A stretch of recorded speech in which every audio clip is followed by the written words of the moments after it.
सभी को नमस्कार। आप सभी का एक बार पुनः मेरे channel Gunjan Sharma biology foundation में स्वागत है। जो लोग चैनल के ऊपर नए हैं वो सबसे पहले चैनल को सब्सक्राइब करें और बेल आइकन को प्रेस करना ना भूलें ताकि मेरे द्वारा अपलोड किए जाने वाले वीडियोस की जानकारी आपको समय समय पर प्राप्त होती रहे। आज का जो वीडियो है वो आरपीएससी एसीएफ एग्ज़ाम से रिलेटेड है। इस एग्ज़ाम के कंपलसरी पेपर इंग्लिश में जो सिनोनिम्स का एक टॉपिक दिया हुआ है उसी टॉपिक के ऊपर आज का वीडियो बनाया गया है। इंग्लिश के जो भी अल्फ़ाबेट्स हैं उनमें ए अल्फ़ाबेट से रिलेटेड जितने भी सिनोनिम्स आते हैं जिनके ऊपर कॉम्पिटिटिव एग्ज़ाम में इंपॉर्टेंट क्वेश्चंस बनते हैं उन सभी सिनोनिम्स को इस वीडियो में मैंने इंक्लूड किया है। आशा करती हूँ कि ये जानकारी आपके लिए यूज़फुल होगी।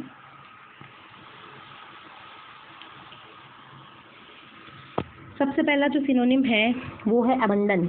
अबंडन का हिंदी अर्थ होता है त्यागना, और अगर इसके सिनोनिम्स या पर्यायवाची की बात करें तो गिव अप, लीव, फॉरसेक, ये तीनों ही इसके सिनोनिम्स बन जाएंगे।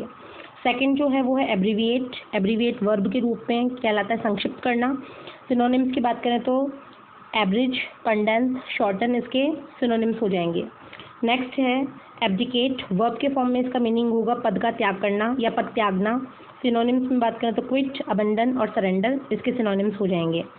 नेक्स्ट है एबिलिटी। वर्ब के फॉर्म में इसकी मीनिंग होगी प्रवीणता या योग्यता, और सिनोनिम्स की बात करें तो कॉम्पिटेंस, कैपेबिलिटी, टैलेंट, प्रोफिशिएंसी इसके सिनोनिम्स होंगे। नेक्स्ट है एबनॉर्मल।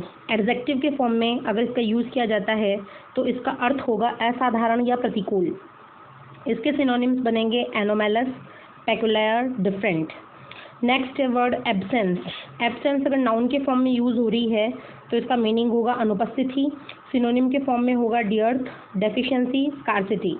नेक्स्ट उसके बाद में है एब्सोल्यूट। अगर एडजेक्टिव के फॉर्म में यूज़ हुआ है तो मीनिंग होगा पूर्ण या शुद्ध, और इसके सिनोनिम्स बनेंगे complete, exact, genuine.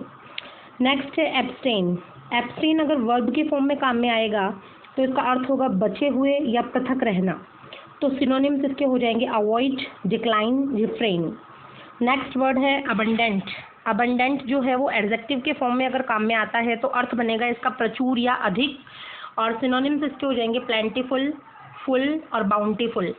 Next word है एक्सलरेट, और एक्सलरेट अगर वर्ब के फॉर्म में काम में आ रहा है तो इसका अर्थ होगा जल्दी करना, और एक्सलरेट का जो सिनोनिम्स बनेंगे वो बनेंगे एडवांस, एक्सपेडाइट, हैस्टन और हरी।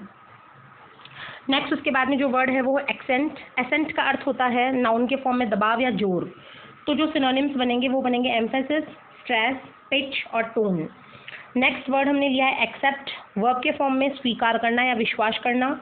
स्वीकार करना अगर इसका अर्थ लिया जाता है तो इसके 3 सिनोनिम्स बनेंगे एक्वायर, गेन एंड ऑब्टेन, और अगर विश्वास करना का अर्थ ले रहे हैं तो इसके सिनोनिम्स बनेंगे acknowledge, believe, recognise.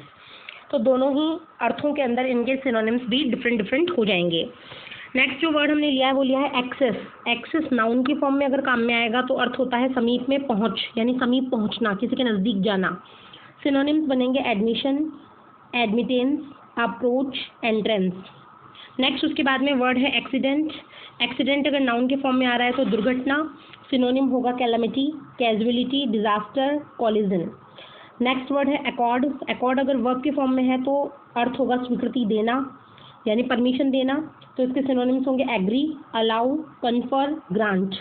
Next word है एक्यूज। एक्यूज अगर वर्ब के फॉर्म में आ रहा है तो अर्थ हो जाएगा दोषी या अपराधी ठहराना, किसी के ऊपर दोष लगाना, और सिनोनिम्स होंगे blame, charge, attribute and criminate. Next उसके बाद में जो वर्ड है वो है एक्वेंट। एक्वेंट अगर वर्ब के फॉर्म में आ रहा है तो जान पहचान करना, किसी से पहचान बनाना। सिनोनिम्स जब इसकी बात की जाएगी तो सिनोनिम्स होंगे डिस्क्लोज करना, फेमिलराइज करना, इन्फॉर्म करना, रिवील करना। नेक्स्ट जो वर्ड है वो है एक्वेंटेंस। एक्वेंटेंस अगर नाउन की फॉर्म में आ रहा है तो वो हो जाएगा जान पहचान। सिनोनिम्स इसके बनेंगे colleague, friend, companionship. Next word है एडवांस्ड, और एडवांस्ड अगर एडजेक्टिव के फॉर्म में आ रहा है तो अर्थ हो जाएगा उन्नति करता हुआ। तो इसके सिनोनिम्स बनेंगे extreme, foremost, forward, progressive. Next जो वर्ड है वो है एडवांटेजियस। एडजेक्टिव के फॉर्म में अगर आप काम में ले रहे हैं तो अर्थ बनेगा लाभदायक, और इसके जो सिनोनिम्स होंगे वो होंगे beneficial, profitable, gainful, convenient. Next जो वर्ड है वो है एडवेंचरस। एडवेंचरस अगर एडजेक्टिव के फॉर्म में आप काम ले रहे हो तो अर्थ हो जाएगा इसका साहसिक। सिनोनिम होंगे इसके bold, daring, reckless, risky. Next जो वर्ड है वो है अफेक्शनेट। एडजेक्टिव के फॉर्म में काम लोगे तो अर्थ बनेगा स्नेही। सिनोनिम उसके होंगे डिवोटेड, फ्रेंडली, काइंड। जैसे कि मान लीजिए किसी के प्रति डिवोट होना, तो यानी उसके प्रति स्नेह को प्रकट करना। नेक्स्ट जो वर्ड होगा वो होगा एग्रेवेट। एग्रेवेट अगर वर्ब के फॉर्म में काम में आएगा तो उत्तेजित करना या क्रोधित करना। और इसका जो सिनोनिम्स होगा वो होगा एक्स एग्रीगेट, इरिटेट, अनॉय, इंटेंसिफाई।